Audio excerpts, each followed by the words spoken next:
Let's go.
Seyretinde olup bir kichkine dünya desek de bula seyretliler dünyası.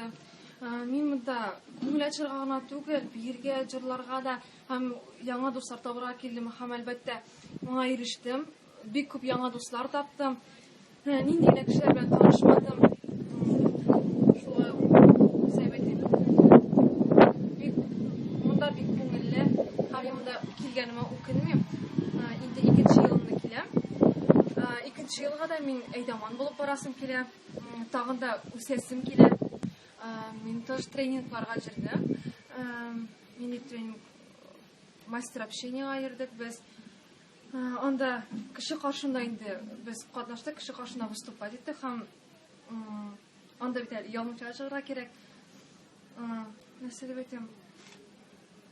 Кешеләр белән таныштыганда да һәм үзеңне күрсәтергә өйрәнәсең, үзеңнең максатыңны беләсең, инде максатка ирешә аласың беләсең.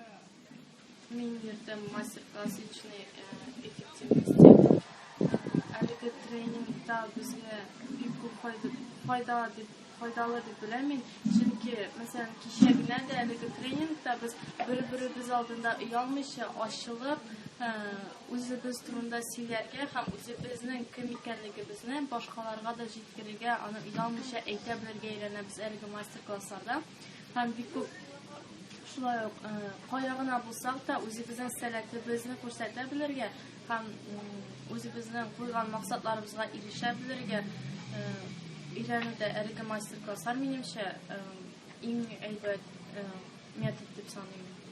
Безнең өчен, кешеләр өчен бу бигрәк тә.